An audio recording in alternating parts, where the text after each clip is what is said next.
Oi pessoal, esse vídeo aqui vai ser bem rapidinho. É só pra gente expandir aquilo que a gente fez no nível 1, quando a gente criou loops, mas agora modificando um pouquinho como a gente calcula as iterações desses loops, para que a gente não precise sempre saber de antemão quantos elementos a gente precisa, quantas iterações a gente vai precisar. Isso é importante porque faz com que o nosso programa não seja específico para um vetor, para um objeto, mas que a gente possa trocar esses objetos depois e reutilizar o mesmo programa sem precisar alterar esse programa, que é muito importante, evita erro. Quanto mais a gente copia e cola e modifica uma coisinha aqui ali, mais a gente está sujeito a cometer pequenos erros que depois geram problemas grandes no nosso programa.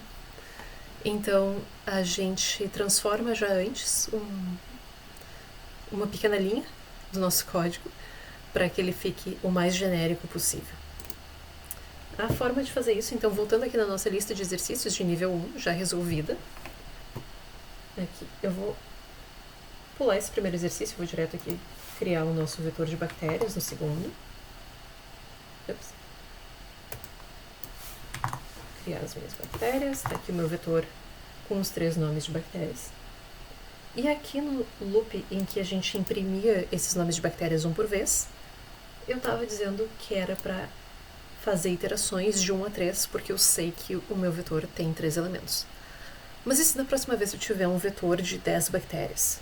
Aí toda vez eu tenho que voltar aqui e modificar a quantidade de elementos, e isso pode gerar um erro. Pode ser que da próxima vez eu esqueça de trocar isso, mas aí eu tenho 20 bactérias e eu só corri as primeiras 10 e daí já não deu mais nada certo.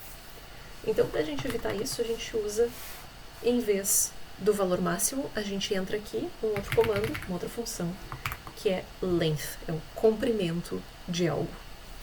Eu vou botar comprimento de bactérias. Então, em vez de dizer que a gente vai correr de 1 a 3, eu digo que eu vou correr de 1 até o que quer que seja o comprimento, a quantidade de elementos que eu tenho no meu vetor. Correndo aqui, só o length de bactérias, a gente vê que é 3. Então o loop funciona exatamente da mesma maneira, mas sem eu precisar alterar esse loop toda vez. Existe uma outra maneira, além de length, que aí a gente usa só para um i em seq underline along, para uma sequência ao longo de um determinado vetor. E eu boto também de bactérias. Só notem aqui a diferença de utilização, que aqui em cima eu estou dizendo para 1 até o comprimento de bactérias, e aqui embaixo eu já estou obtendo uma sequência inteira, então eu não uso 1, 2 pontos, eu uso direto seq along. Se eu imprimir aqui seq along, ele vai me dar 1, 2 e 3. Então eu sempre crio uma sequência de elementos correspondente ao número de elementos que um vetor tem. E nos dá a nossa resposta da mesma maneira que o loop funcionava antes. E a gente pode sair fazendo isso em todos os objetos, todos os diferentes loops que a gente criou na aula anterior. Se eu trocar aqui, eu tinha o vetor x de 1 a 50, e em vez de escrever 50 aqui embaixo, eu escrevo direto de 1 até o comprimento do meu vetor. E ele vai correr dessa mesma maneira. Então isso é bem útil para quando a gente precisa trocar, quando o vetor começa a ter comprimentos meio esquisitos, como era o caso desse aqui. Eu só coloco aqui o nosso seq along ou o nosso 1 até o comprimento d.